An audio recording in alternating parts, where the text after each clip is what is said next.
Assalamualaikum warahmatullahi wabarakatuh. Perkenalkan, nama saya Anita, NIM 1933027. Baik, saya akan menjelaskan tentang metode komunikasi Islam. Metode yang pertama yaitu ada hiwar dalam Al-Quran Al-Kahfi ayat 37-41. Ada pesan yang disampaikan yaitu tentang mengoreksi, mengarahkan, dan memberi solusi.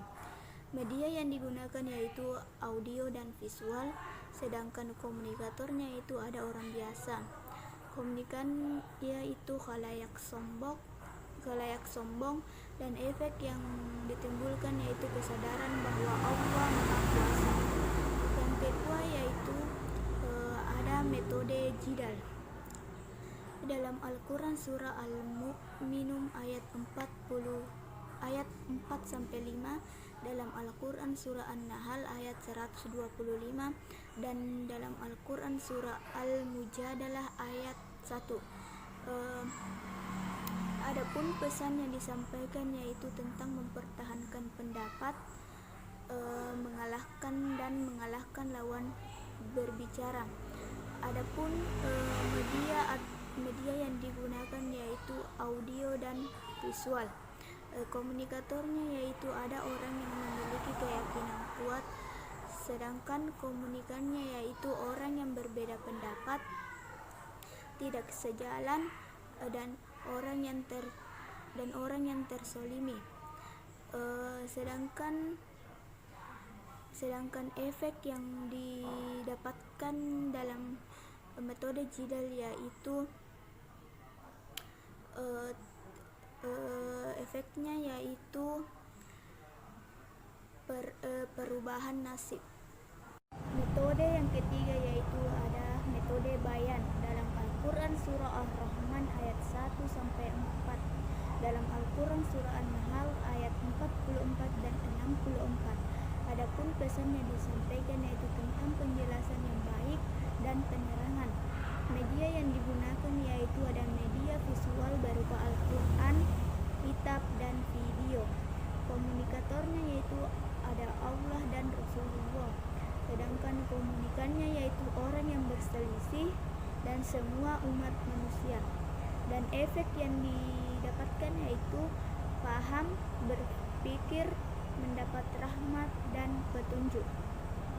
Metode yang keempat yaitu ada metode tazkir dalam Al-Quran surah Al-An'am ayat 70, Al-Quran surah Ar-Ra'd ayat 19, Al-Quran surah Fatir ayat 37, dan Al-Quran surah Al-Zariyat ayat 49.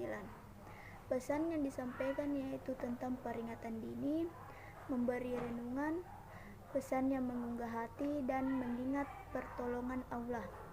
Media yang digunakan yaitu audio dan visual tentang kekuasaan Allah. Komunikatornya yaitu orang yang memperkolok-kolok agama, orang yang lupa, orang yang tertindas, ulul albab, orang yang kurang bersyukur, dan orang yang bertambah usianya. Komunikannya yaitu ada Allah dan Rasulullah serta Nabi. Efek yang ditimbulkan yaitu tentang akibat hari kiamat dan penyesalannya. Metode yang kelima yaitu ada tabligh dalam Al-Quran surah Al-Maidah ayat 67. Pesan yang disampaikan yaitu tentang wahyu, menyampaikan pesan tanpa direduksi. Medianya yaitu audio dan visual dan video. Komunikatornya yaitu Rasulullah, komunikannya yaitu semua umat manusia, serta efek yang ditimbulkan yaitu mendapat petunjuk. Metode yang keenam yaitu ada tafsir dalam Al-Quran surah Fussilat ayat 30-32, Al-Quran surah Yunus ayat 62-64, dan Al-Quran surah Al-Imran ayat 21. Pesan yang didapatkan yaitu tentang kabar bahagia dan gembira, menjaga keimanan dan motivasi. Medianya yaitu audio, visual, dan video. Komunikatornya yaitu mubasyir, pembawa berita gembira. Komunikannya yaitu bagi orang yang sukses dan gagal dan orang sombong.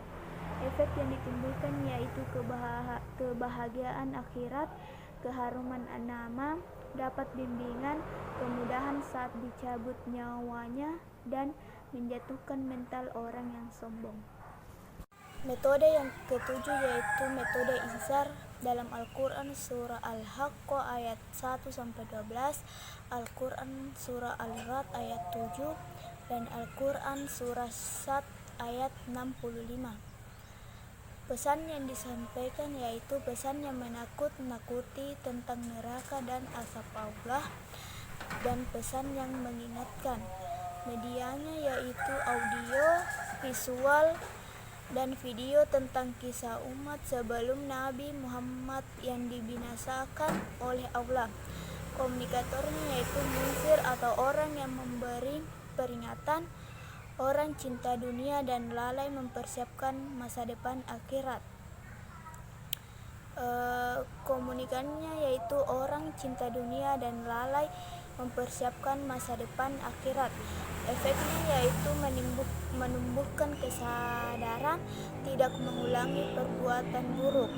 Yang kedelapan yaitu ada metode ta'aruf. Pesan yang disampaikan yaitu saling kenal dan bertukar informasi. Medianya yaitu audio, visual, dan video. Komunikatornya yaitu setiap orang membutuhkan orang lain. Komunikannya yaitu setiap orang, dan efek yang ditimbulkan yaitu takwa.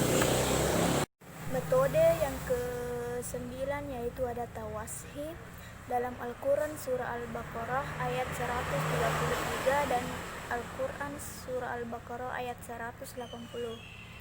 Pesan yang disampaikan yaitu tentang menyampaikan pesan berharga dan menyampaikan pesan terkait harta. Medianya yaitu audio dan visual. Komunikatornya yaitu Nabi Yakub dan Allah. Komunikannya yaitu anak Nabi Yakub dan orang yang sudah dekat dengan ajalnya.